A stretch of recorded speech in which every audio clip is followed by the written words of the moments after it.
I'm excited to bring on as my guest in this episode, Dre Baldwin, who reached out to me with a very unique story. And I just told Dre, even before hitting record, that I love bringing on non educators who can really speak to aspects of education and certainly leadership from sort of an outsider's perspective. And so I'm really looking forward to this conversation. Dre, welcome to the show.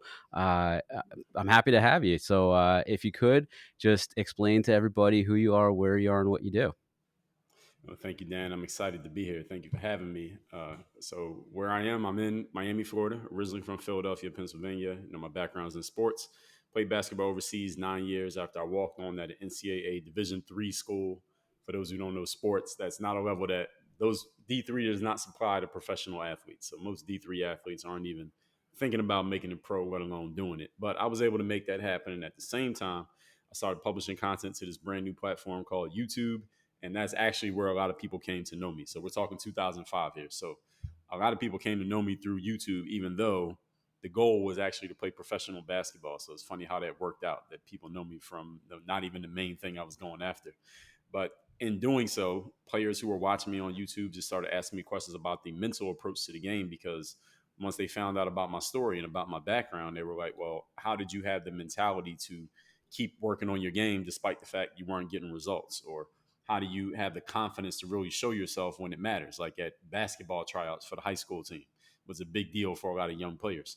Or Dre, since you had this undecorated background, how did you even have the idea to even keep trying to make it in basketball, despite the fact that you did not have a ton of success? Why did you even keep trying? Why didn't you quit? Which is what most people do when their background doesn't look like they're going to become one of the elite.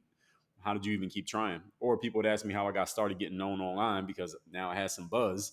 And this is the early days of influencer marketing and content marketing and social media. It was before we were even using those phrases then. So when people saw that I had a little name to myself on the internet, they really wanted to know about that. And again, funny, because the main goal was to play professional basketball, but people came to know me for all these other things that weren't even the focus. So I just started talking about these things, started talking about discipline, showing up all the time, confidence, believing in yourself, and putting your work out there. Mental toughness, continuing to try and putting yourself out there, even though the success hasn't occurred, and just initiative, going in, making things happen. Like you said, I reached out to you in order for this interview to happen. And when I started talking about those things, people really, really started connecting to it. So of course the basketball players were connecting with me because they saw I knew how to play basketball and I could explain it. But people who weren't even basketball players, and the players also, they really liked it when I started talking about the mental side of things. And there were three reasons why that mattered a lot. Number one, because there are a lot of basketball players out there. I'm not the only player in the world. I'm not the best in the world. I'm close, but I wasn't the best in the world. So I needed that was the thing that kind of separated me from everybody else who could do a dribbling drill or who can dunk, was that I could talk about the mental side of the game way better than they could. Number two, as an athlete, you understand that your careers are short. I actually just talked about this in my audience not too long ago. The average athletic career is somewhere between 3 and 6 years. Even baseball, in a sport that there's no physical contact, your career does not last that long. So eventually you need something else you offer to the world. And the third thing was, people who weren't even athletes started finding my material when I started talking about the mindset side of the game. This whole philosophy that I now call work on your game. When I started talking about that, people who didn't play sports were like, yo, Dre, I'm not trying to learn how to dunk, but when you talk about that mental game stuff, man, that stuff applies to anybody. Anybody can learn from that. And I follow you. I don't watch any of the basketball drills, but I listen when you talk about the mindset stuff, because that stuff applies to everybody. So that planted a seed in my mind. Okay, one day this ball is going to stop bouncing. Who am I at that point? Now, what do I offer to the world at that point? So that planted the seed in my head early. This is in the middle of my career. So then when I stopped playing about 5, 6 years ago, I already knew exactly what I was going into because I was already doing it. So I had a leg up on most athletes. When they finished, they had to start at zero. I wasn't at zero. I was able to hit the ground running. So that's where I'm at today, CEO of my company, Work on Your Game Incorporated. That's fantastic. It's definitely a unique story, and in full transparency, when Dre reached out, he did something that I've not seen a lot of people do, which was actually to send me a personalized video. And I sort of fell in love, so to speak, with your story from there. And I really do think that your story and what you practice and preach with not only in your career as a pro basketball player, but also with the work that you do now with your company, definitely speaks to or could speak to both educators and students in terms of what's happening in education. Um, I guess I wanted to just go back to something that you said first, though. You just mentioned how you basically were cut from and then rode the bench on your high school team, if I'm not mistaken. Correct me if I'm wrong, but That's then correct. turned it into a pretty successful. I mean, you said that pro basketball careers or professional athlete careers in general are pretty short, but you were able to make it work for 9 years. You also mentioned, though, that it wasn't until about halfway through your professional career that sort of this mind shift in your own mind kind of happened. And so I guess I was just wondering if you could take us back a little bit more specifically to why and when that happened for you. The shift, as far as you mean, like thinking about what I would do after sports.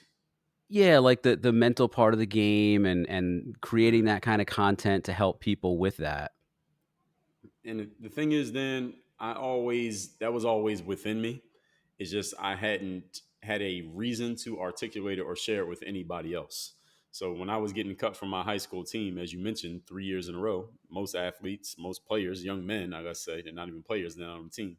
They get cut the first 2 years, they don't try out anymore. Or maybe the first year, and they're like, well, forget it. I'm not going to keep trying for the basketball team. Obviously, basketball is not for me. So I had to have discipline and mental toughness, even at that point, to keep trying, and even confidence, believing in myself that if I kept trying, eventually something would work out, even though most of the people around me, my peers, would say, well, you tried out 3 times, you didn't make it. What's the point of even trying out the fourth time?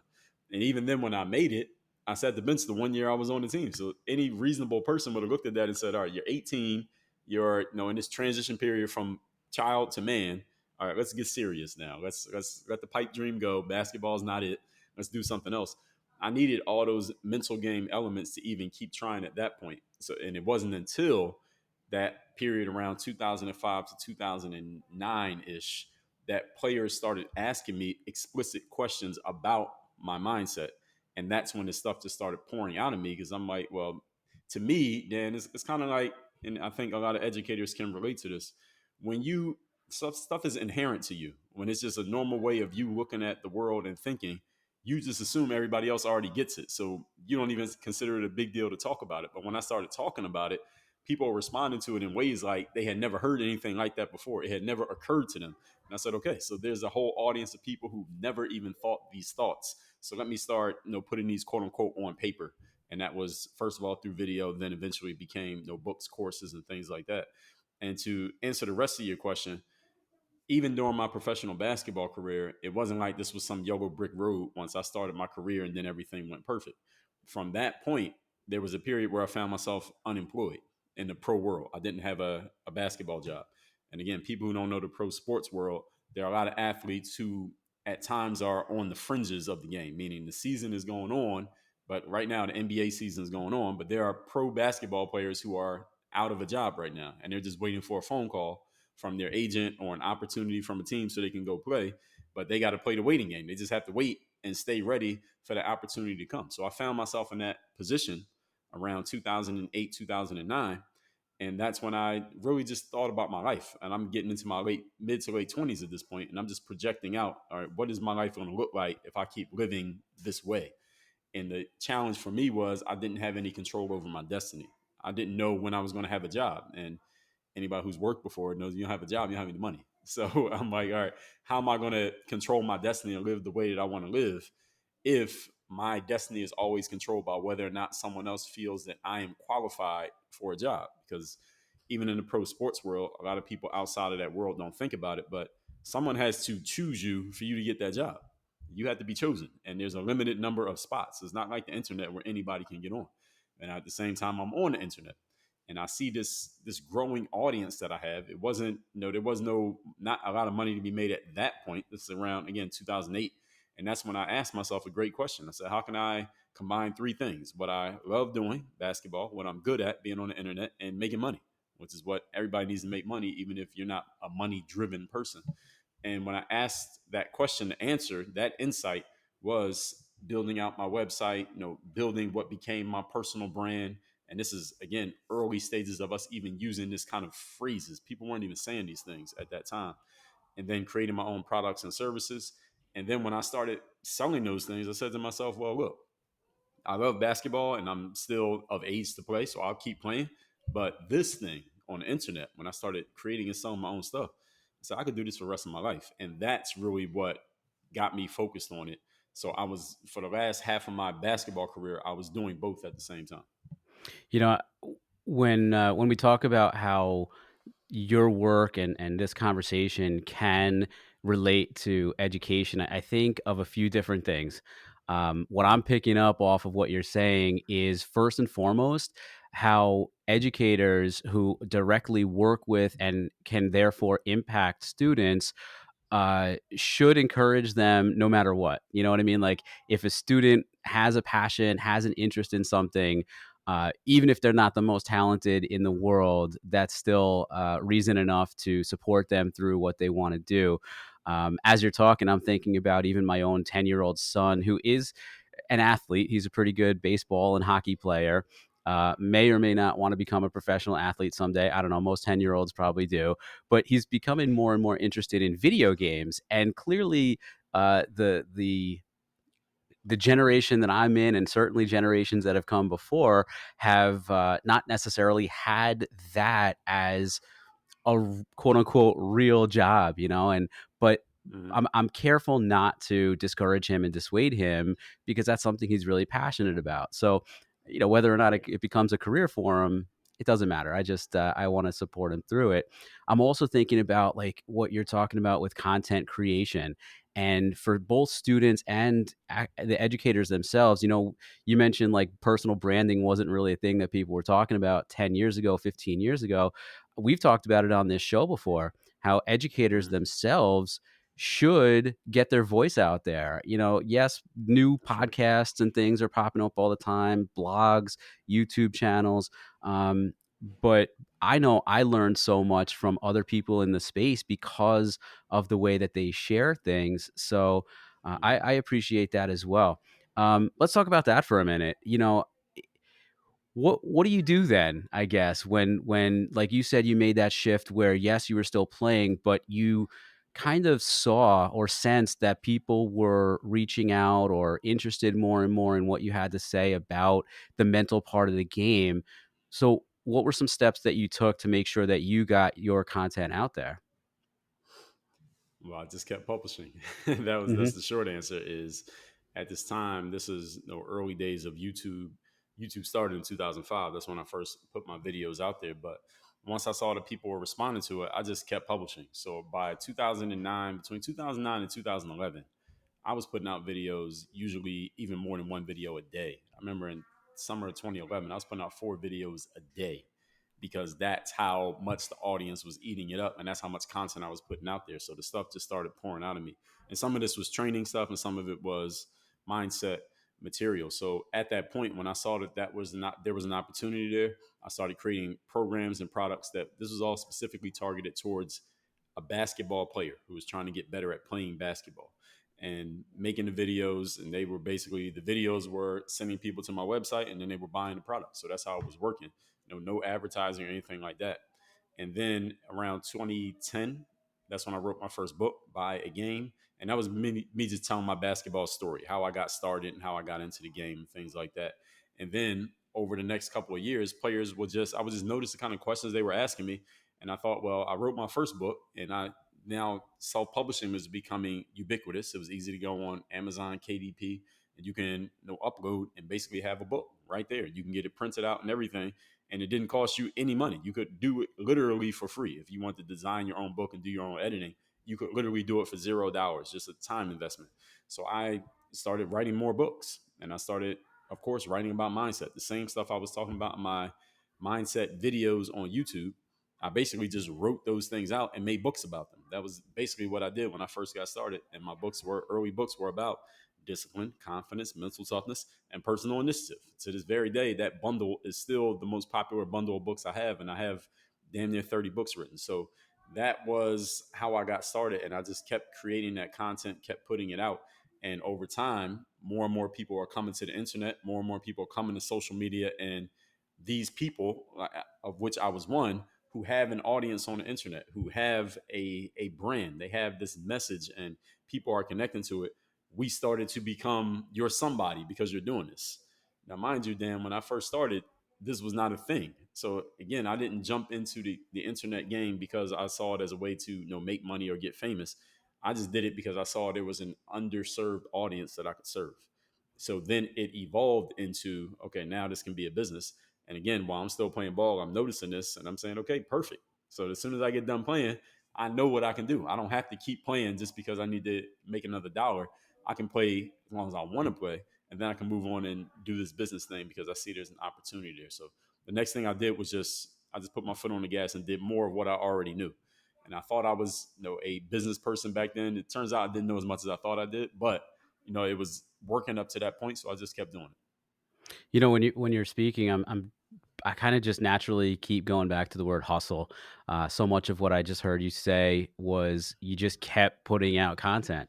You kept hustling, Yeah. so to speak. That you put it out there and hope that people would enjoy it, and you built an audience. You built a community of people who basically were eating up your stuff. And so, I think one of the big takeaways that I'm hoping that my listeners get from this episode too, again, is that we as educators or leaders in general, regardless of what field you're in, have a voice. And like you said before, back in the day, people were just learning YouTube and learning how to create that content. But now, fast forward to 2021, I mean, it's super easy to create a podcast, have a YouTube channel. Like you said, even self-publishing, publishing a book is not that difficult. It might be a little more costly than it was back when you started, but still many ways to share your voice and share that content. And one of the first things you said about it was like, I just published it, right? I have a friend, another podcaster, who says just hit record. Like literally, the first step you need to do is just to do it.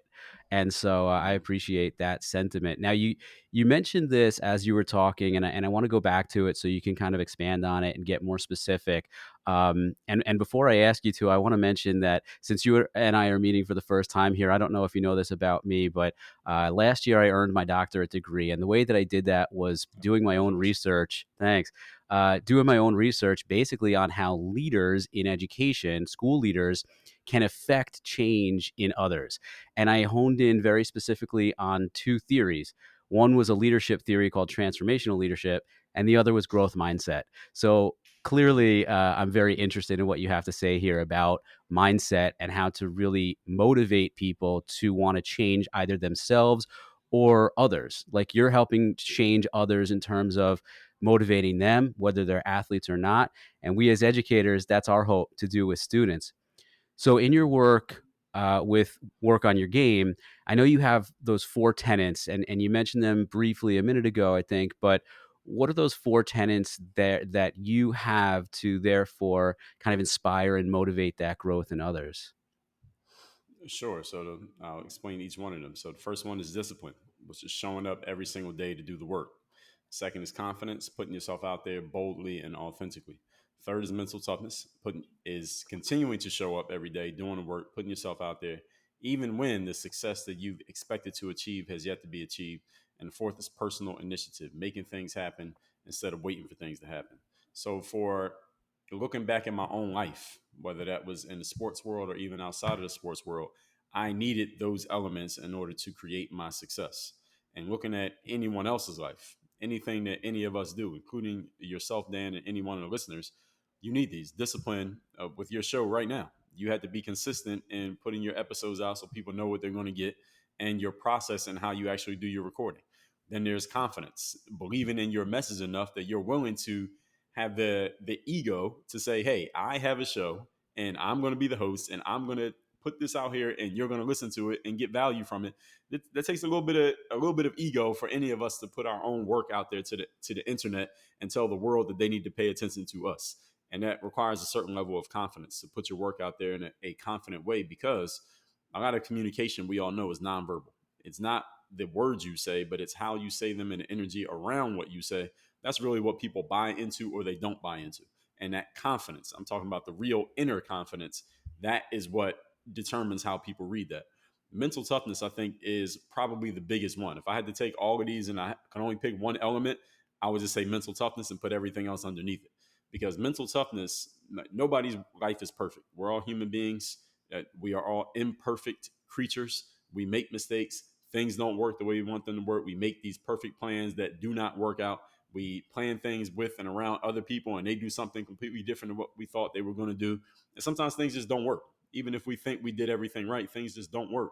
Mental toughness is the measure of, are you going to show up the next day as if the previous day didn't happen, or without holding the baggage of the previous days. Not that we ignore it, but are you going to hold that baggage? This is especially important in the sports world, because in sports, you're going to lose a game. You're going to miss a shot. You're going to come up against an opponent who is better than you.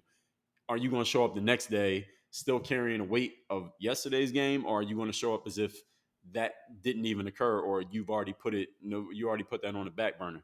And at the same time, with success also, and it's something that rarely gets talked about with mental toughness. Just because you succeeded in the last game, you had 35 points and your team won.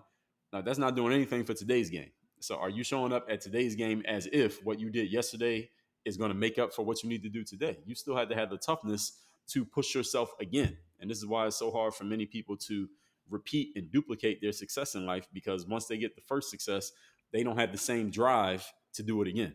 So that's a part of mental toughness as well. In the business world also, and in the education world, you're gonna have tough days. I'm sure as a anyone who's a teacher, I'm sure you've dealt with some tough students and some tough parents and tough colleagues and tough administrators that you had to deal with, and maybe a school that you didn't want to be working at.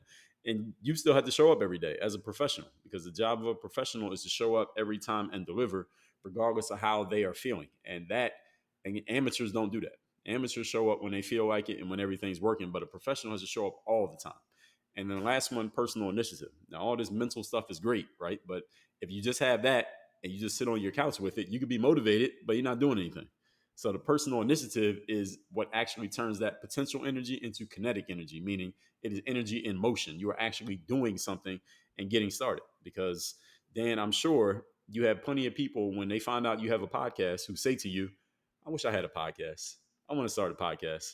I want to do the things that you said. You got a doctorate. How many people tell you they want to get one? Right? But they haven't done it. They haven't even applied, but they want one, right? They haven't even taken the first step.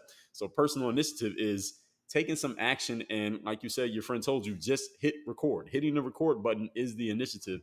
There are so many people who want to do this thing, that thing, and the third, and they see people like myself and yourself doing it. So it's not like they don't have the information. They just don't do it. So that's where the initiative takes all of this mental stuff and actually puts it into action. I love all that, but I do want to go back to one thing specifically that you said, and it relates to the confidence piece. I actually Mhm. have my own chapter in a book coming out, hopefully over the next couple of months, and it's an education book, but it talks about how teachers need to stop comparing themselves to others.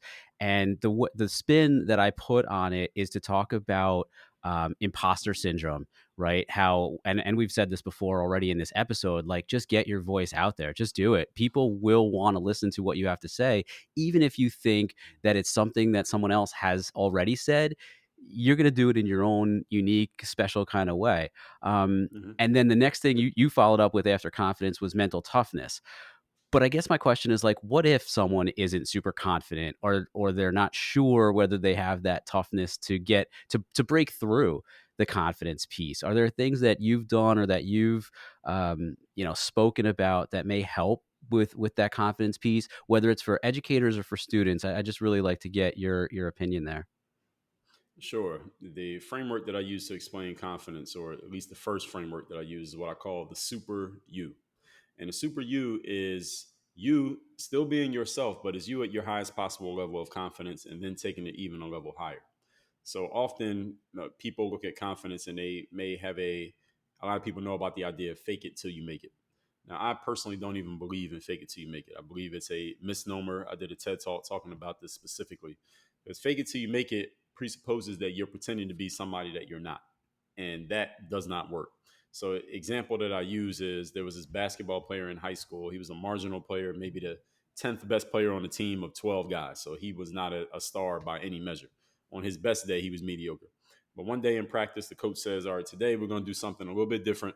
I'm going to assign each one of you young men to pretend to be one of your teammates. So I'm going to randomly assign each one of you to be somebody else. So all day in practice today, whoever you're assigned to be, however they normally play, you play like them. So in other words, the coach was basically letting the players coach themselves that day to show each other who they were. So instead of the coach saying, I'm not going to chastise you and tell you how you're messing up, your own teammate's going to show you what you do. So you know I'm not hating on you or just bashing you for no reason. So this one guy, he's a marginal player. His assignment that day, randomly, is to be his teammate Mike. Now, who is Mike? Mike just happens to be the best player on the team. So this guy who's the mediocre guy on his best day, his assignment, according to his coach, is to pretend to be the best player on the team that day. So let me ask you, Dan. I always ask my audiences this: how do you think that guy played in practice on this particular day? I'm guessing he stepped up his game. Yeah, he dominated. Mhm. He said, I played basketball better that day than I'd ever played in my life, even into his adulthood. Never played that well again. He said, I'm doing all kinds of moves I never did before. I'm making shots I never make, making shots I never even try. And my teammates, his teammates were looking at him like, where is this coming from? Where'd you get all this skill? And at the end of practice, the coach said to the guy, listen, if that's what it takes, you need to pretend to be Mike every day for the rest of your life. Because and what he had done is stepped into this concept that I'm talking about called the super you. Now, he wasn't faking it until he made it, because you can't fake the ball going in the basket in a basketball game. All right, that's not fake. That actually happened. You can't fake doing the moves. So when people call themselves faking it till they make it, the problem with that is your mind, your subconscious mind knows that you're faking because you told yourself, I'm pretending to be somebody else. And it's almost like the story of Cinderella. Everybody knows what happens when the clock strikes 12. You go back from that beautiful ball gown back to the rags. All right, and that's what happens to people when they fake it till they make it. Eventually, the clock runs out. All the sand runs out of that hourglass. But when you decide to become it, instead of faking it, you become it. You step into the mentality and the approach and the energy and the posture. I'm not talking just the physical posture, but the internal posture of the person that you actually want to be. And then from there, the actions come next. What a lot of people get mixed up in life, Dan, is that they start with, all right, what are the things I need to do? And then once I start doing them, then I'll feel however I need to feel. That is backwards. And this is why many people work really hard, but they don't achieve their outcomes, is because they think they had to do first, then they'll have the energy. No, you have the energy first. That's the being. That's the principle is be, do, have. So you become it first, then you do the actions, and then you get the results. And when you change your being and you do the exact same things you were doing yesterday, all of a sudden they start working. So that's the biggest key when it comes to confidence. Again, I love so much of what you said, and I definitely don't want to take anything away from that aspect that I think is super valuable of being Mhm. the super you, the version of you that's like extra. But what I actually took out also is the fact that as an instructional coach, so someone in my full time, day to day work, as someone who supports teachers and hopefully gets them to be the best teacher they can be. I really love what you said about having teacher or in this case, having players pretend to be or learn from other players. And I say that to teachers all the time. One of the best ways for me to learn and one of the most impactful ways that I've grown as an educator is by watching how other people are doing things. And so I just kind of That's want it. to use that as an opportunity to tell my listeners that if you are in education, if you're a classroom teacher, especially, but even if you're an administrator and you can set up some kind of system where teachers can visit other teachers and learn from one another, then they can sort of be that super you version of themselves where they aspire to work like someone that they think in real life or even fictitiously is that epitome of what a really great teacher should be. So I appreciate that message very much. Of course, as we wrap up here, I would like you to plug your stuff. I'll mention first that Dre's YouTube channel is amazing. I think at this point over 135 or 136,000 subscribers. Clearly, some really inspirational and motivational content that you've been putting out there for a long time now, and I appreciate that content very much. Where else can my listeners find you, your work, your message, your publications, everything? Well, I'm on every platform. Only thing I'm not on is TikTok. So if you're looking for me on TikTok, you won't find me unless somebody else uploaded something of mine. But I'm on every other platform actively.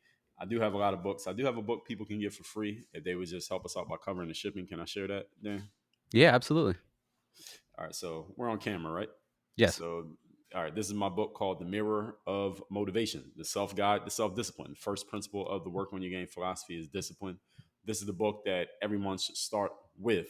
And let me tell you why you want to get this book. Even though I'm giving it to you for free, I'm just asking you to cover the shipping. I still got to tell you why to get it.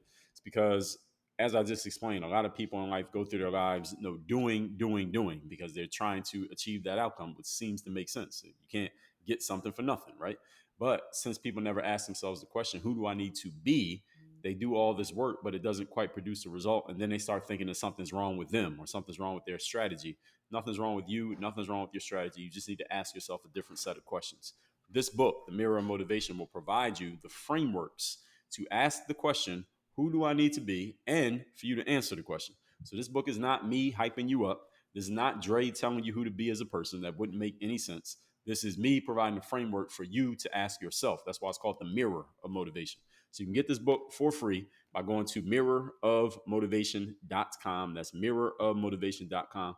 All we ask is that you help us cover the shipping and handling charge. We have already paid for this book. We'll ship it to you wherever you are. Again, that's mirrorofmotivation.com. That's awesome. Let me ask you a question. How much is the shipping to cover the shipping? Nine Or dollars ninety five cents it depends, or does it US. depend on where you live? So it's about $10? In the US, $9.95. If it's outside of US, we offer a bonus bundle for $27. That's the physical, digital, audio, 4 additional masterclasses, and worldwide rush shipping. Because different Awesome. countries, Good. the shipping is different. That's good to know. Here's what I want to do. I'm going to pay the shipping for not just one, not two, but three of my listeners. All right. So here's what I want. If you made it all the way through this episode and you've gotten to this point, listeners, what I want you to do is this. On Twitter, or actually, let's go any social media, because Dre said he's everywhere except for TikTok. On any social media platform, please tag Dre and me at Dr. underscore Kryness or at Leader of Learning, depending on the platform. Talk about why you want the book, and I will pay for the shipping. So you will get that book free. Three of my listeners will get that book that Dre just mentioned, and it can be yours. All right, for nothing. Dre, thank you so much for coming on. Of course, I will put links to all of your social media platforms and your publications in the show notes. This has been great. As I said at the beginning, I really do appreciate, and it's been a while, but I appreciate opportunities to speak to people outside of education who can impact education and speak to leadership and things that I love talking about, and I know that my listeners get a lot of value out of as well. So thank you so much for your time. Thank you for all the work that you have been doing in terms of work on your game and helping inspire people to work on their game and produce content and everything. So I appreciate it, man. Thank you so much for your time. I appreciate the opportunity, Dan. Thank you for having me on. Thanks for making that offer to your listeners as well.